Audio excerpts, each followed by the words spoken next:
Cock teases are among the worst women. Oh yeah. Cock teases should be avoided at all costs. Now, in my experience, I've noticed that cock teases tend to endure through time, if you will. It's not that a girl is necessarily a cock tease, you know, on and off, or with certain guys and other guys she's not. No. It tends to be that the cock tease is a particular girl, and she is like that with everyone, okay? And, well, you gotta avoid them. That's the bottom line. Now, what's a cock tease, okay? A cock tease should not be confused with a girl who is not willing to have sex with you, okay? A girl who decides that she's just not gonna have sex with you or with anybody, a girl who's just, you know, a girl with good morals, okay? A girl who is perhaps a virgin, or if she's not a virgin, she has had very, very few sexual partners. I'm talking one or two. And, you know, she's dating you and all the rest of it. And, you know, there's a little, you know, feeling each other up and stuff like that. But when it gets to the moment, she's very clear on her boundaries. No, that's not a cock tease. A cock tease is a very, very different animal. A cock tease is a girl who will come to the doorstep of having sex and will then pull back. And then she'll withdraw her consent if you want to get all PC about it. Yeah, she's the kind of girl who will get you not only all hot and bothered, she will get herself half naked or completely naked. She will get you to the point where you're about to have sex, and then she'll say, no. You got to be careful with this girl, because you see, there are some girls, most girls as a matter of fact, who just before sex, you need to give them a little extra little psychological push over the cliff, okay? A lot of times, some girls, not all girls, but many girls, will be, you know, at the doorsteps of having sex, and they'll have just a little bit of hesitation, a little bit of whatever, especially if they've had relatively few sexual partners, right? But a cock tease is different, because she never intended to have sex with you. That's the key difference. Yeah, because see, cock teases get off on getting you all hot and bothered. Getting you all hot and bothered, thinking that you're gonna have sex, and then at the very last minute, withdrawing consent. Oh yeah. And the fact of the matter is, a lot of guys get into trouble with cock teases. A lot of guys sort of like, you know, they figure that it's this last minute hesitation. No. A cock tease, in her mind, has withdrawn consent, and she might not be particularly vocal about the fact that she doesn't want to have sex, right? But she will later use the fact that you had sex and say that you raped her. Oh yeah. This happens all the time. I mean, all the fucking time. Okay, there are fucking novels that have been written about this shit, okay? Go read Hawthorne and what have you. See, there are lots of girls who are cock teases, who get off on the power of getting a guy really, really excited, and they withdraw consent at the last minute. And sometimes the guy is just a little bit confused, doesn't quite understand. He thinks that she's just teasing him or fucking around with him, and he just proceeds to have sex with her. And she will just lay there, not actively participating in the sexual encounter. And she will consider it rape. And good men have been destroyed by the allegations of cock teases. Okay? And this is no laughing matter. This is dead serious. And that's why a cock tease is so fucking dangerous.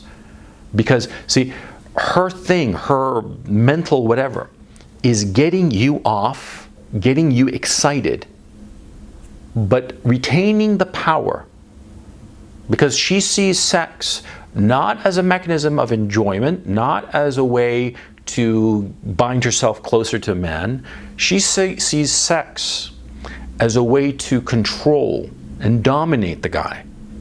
Dominate the guy and frustrate him.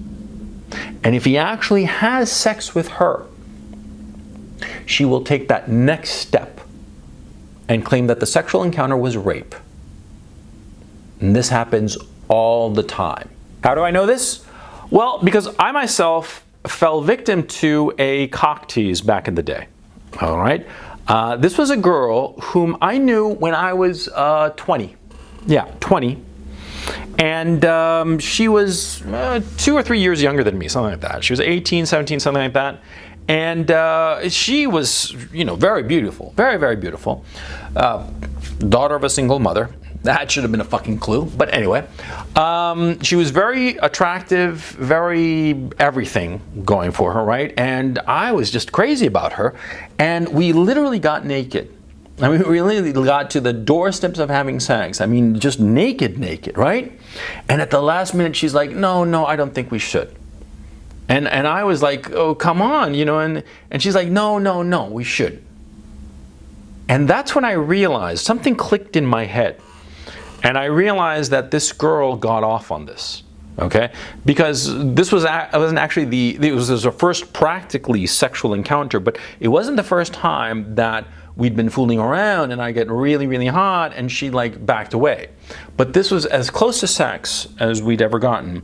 And it wasn't that she was hesitating. There was something in her attitude or something that clued me in. It was like this moment of illumination on my part where I realized she gets off on this. This is what she wants. And it's always going to be like this. And I was lucky enough to break it off with her then. And here's the funny part. You see, the same girl, this was in Chile, right? This happened when I was about 20 or perhaps 21. I moved away to the States. I did college. I did this, that, the other. I was back in Chile, and this was around 2004. I was 36, okay? And we hooked up again. She was 32, 33, something like that. And we hooked up again. We went out to dinner and the whole thing, and then we go back to my place and she pulls the same stunt again. And the funny thing was that, see, when I ran into her the second time, I kind of like forgotten what had happened the first time. Yeah, you know, because, you know, it's a lot of water under the bridge, if you will, right? And so when I ran into her, you know, what was it, like 13 years later, I run into her, you know, out of clear blue, and we go to dinner and we had a great time and we clicked like that. And then we go back to my place and we start fooling around, and it gets to the moment of, I mean, once again, we were practically naked, okay? And she pulls this stunt again. And I was like, fuck, I'd forgotten. Yeah, cock teases never change. Yeah. And what I was telling you before about how a cock tease can pull away consent and call you a rapist, rather. Not racist, rapist. Well, that story, that happened to another guy I knew. Oh yeah, that happened to another guy I knew in Chile, okay? And thankfully, he wasn't crucified in the court of law, okay? Because there were certain extenuating circumstances. To tell you the truth, I forgot the exact details of it. But it was enough that, you know, before it went to trial, the prosecutors were like, this is bullshit. This is bullshit. And it was just some weird sexual encounter, but it wasn't rape. And so we're just going to toss it out because there's no evidence to convict this guy. And on top of that, my friend who I talked to, and we had dinner one time with his lawyer about this whole issue, he told me that the lawyer told me that even the prosecutor knew that there was something wrong here, okay? Yeah, it was a girl who just liked this shit, liked the attention, okay? And I saw it firsthand with this guy I knew, okay? And so, yeah, you just stay away from them. The problem, of course, is that it's hard to identify these women. I mean, they're not walking around with a sign saying, I'm a cock tease. No, it doesn't work that way, right? But,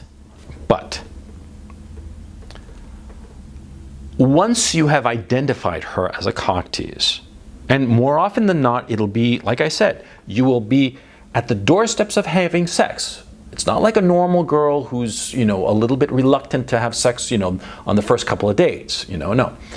The cock tease will take you to the very doorstep of sex, and more likely than not in a first or second date, okay?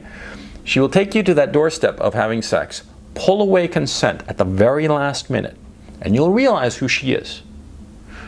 Now, the fact of the matter is, such a girl is extremely seductive because it's not that she wants to connect with you. What she wants is to get you hot and bothered. And that's why she's so seductive. Her whole plan, whether it's conscious or not, is to get you really, really hot and bothered. Really, really into her. Really, really wanting to have sex, right? So it's not that she is connecting with you, she is manipulating you. And that's why they are such a pernicious element in your life. So they're so destructive because they're manipulative, because they have a psychodrama of their own, a psychodrama that you are going to play out for her amusement. And if the game goes wrong, you could wind up in jail. That's why you never mess with a cock tease. The second you identify that she's a cock tease, you're gone. You just fucking leave. Because there's nothing to be gained with her. She will change herself to attract you so that you dance to the tune that she's playing. And it will be a fucking nightmare for you. So take my advice. The very moment you realize that she's a cock tease, no matter how attractive she is physically, no matter how interesting you might think that she is, no matter this, that, the other, no. The second you realize this, leave her.